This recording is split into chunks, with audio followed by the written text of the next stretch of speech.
Kanchan from Akulmach Technologies, and you are welcome to our show, Nations.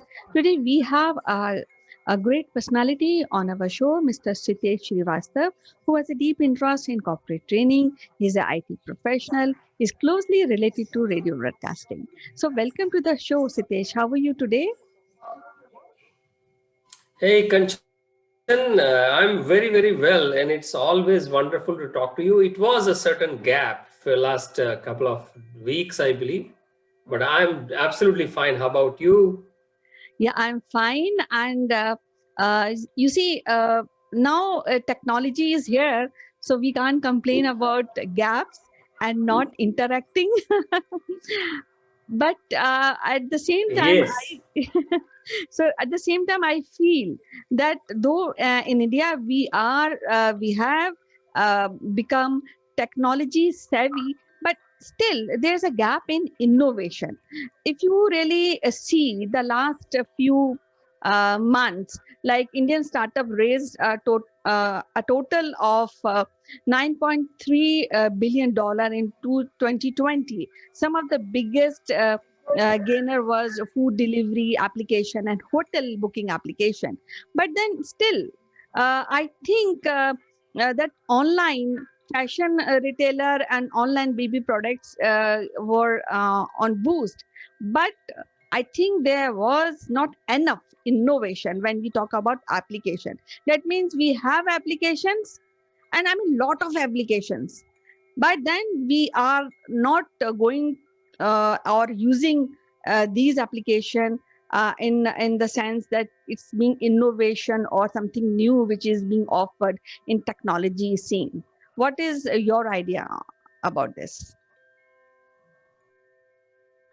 well, Kanchan, you rightly said that there is no dearth of applications, but as IT industry has fashioned and grown in India, we have been always been known as service oriented industry.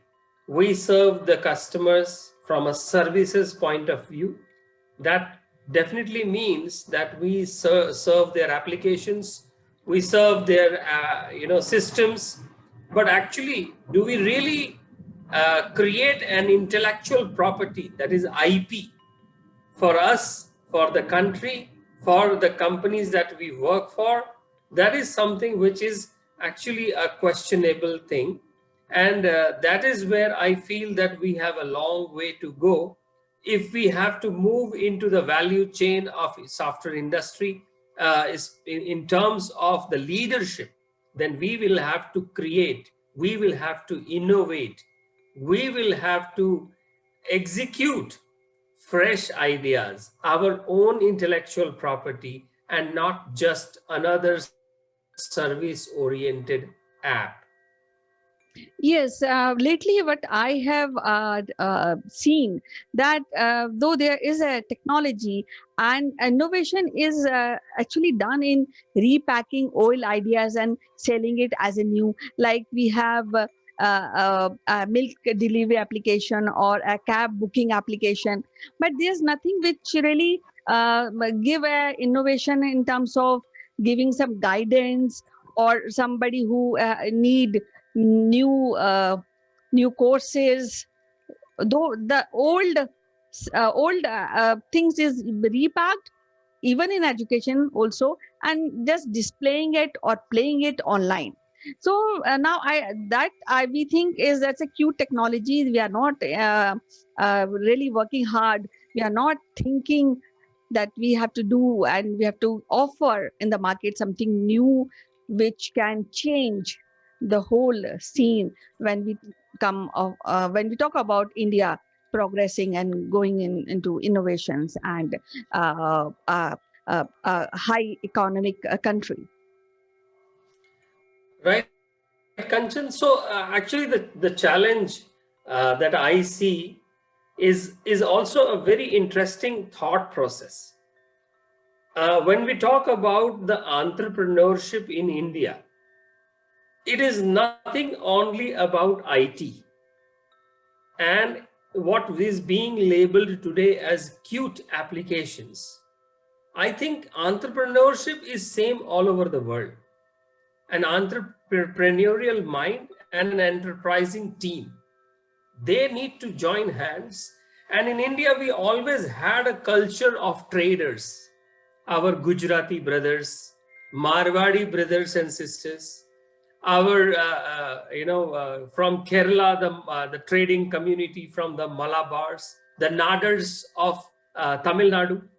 We always have these kind of community trading communities, and now in the new tech world we call them entrepreneurs. But then in the colleges, in the universities, in the institutions, we do not fuse them together. A person coming from the engineering background or from an MBA background, he is taught the entrepreneurship in somewhat more the way Western thought process understands it. But that has to be matched and married with the local expertise. And then you create something which is called innovation. And therefore, on the innovation circle, the patents that are being filed, the original product information, we are not having product companies, or we are having just a service-based app companies, another food delivery, another taxi aggregator, another payment platform, another learning platform. But again, there is innovation is something that needs to bring in a fresh change. So, A what? fresh change. Yes. So even if we talk in terms of the new app Koo that we were talking couple of weeks back, it has to come up with certain features which are better than Twitter, isn't it? Right. I also feel that there's a less eco system which is being supported for new innovation. So I think market related forces are also not supporting the innovation. And I feel that there's threefold market failure.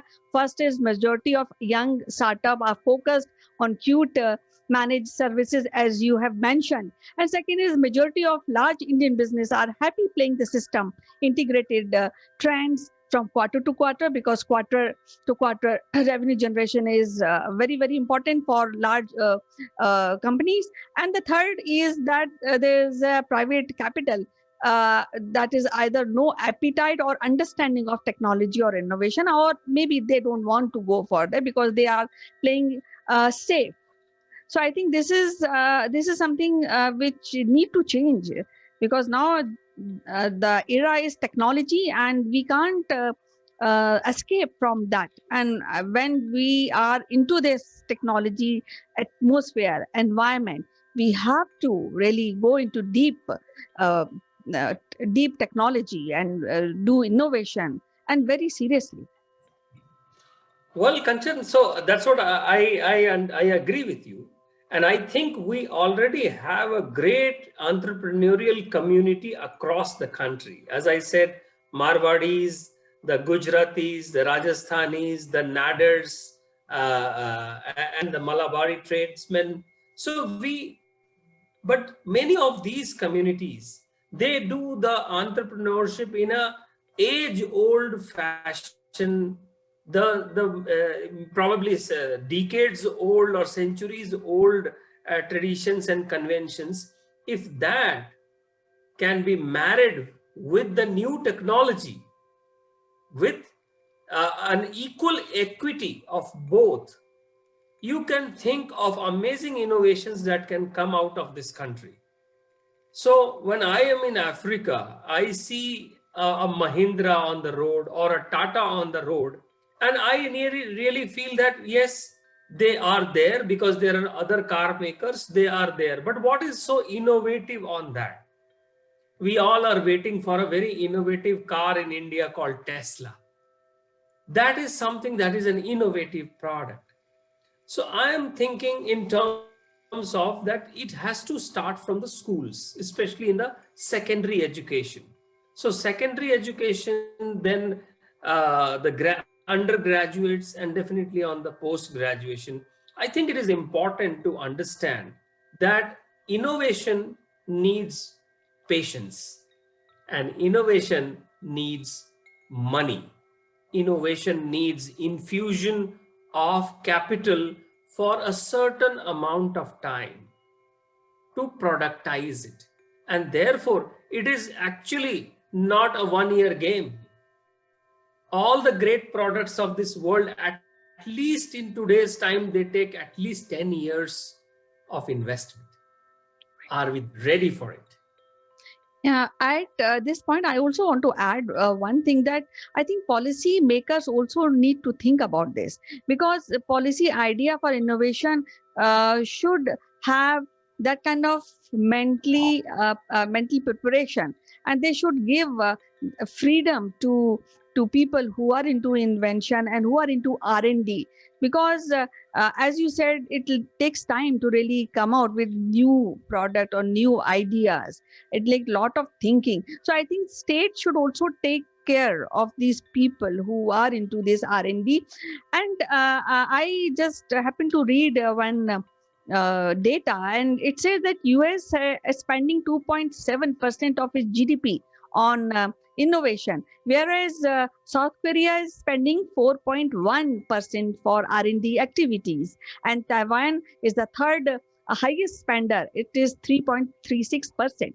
But when we talk about India, it is 0.7%. So I think this need to change, and people should come out with policy for making policies, and policy maker also should think that yes, this is kind of capital which we have to keep it for these kind of people, so they can concentrate more on R&D, more on innovation, rather than meeting their daily needs. So I think that is one suggestion I would like to give away to people who are into decision making.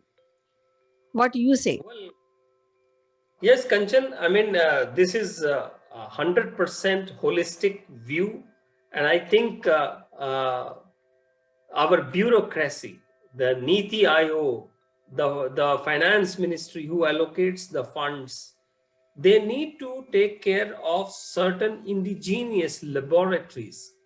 I must tell you here and to my viewers on this program that in India we have an institution called CSIR, which is basically about the indigenous scientific developments that are happening in the country. Council of Scientific and Industrial Research, CSIR. And CSIR, as per my information, also has indigenous patents by the local inventors, local scientists, the Indian scientists. Few years back, there was an opportunity to convert some of these patents into a viable, financial, commercially ready product.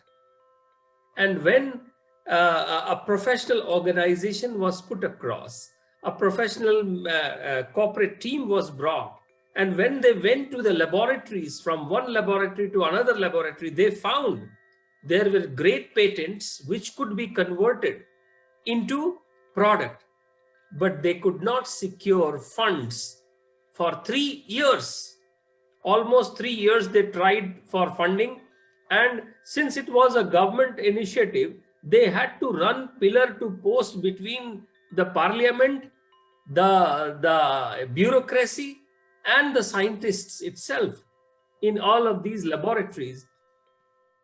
And then I heard that company, the professional company which was mandated to convert these patents into products, finally closed down. Now, if we are sitting on 2,000 patents, and if we convert even 3 or 4 of them every year, you think we have a great way to go. From a tablet, from solar panel, from IT, from non-IT, from farming, for agriculture. There are so many patents in this country, Kanchan, but we do not have the funding, technology. Yes, actually, you see, Sitesh, we have young minds, and all youngsters are quite innovative. That I'm very sure about. And yes, we need a support from the policymakers regarding doing this innovation, R&D, and due respect to these people who are doing R&D.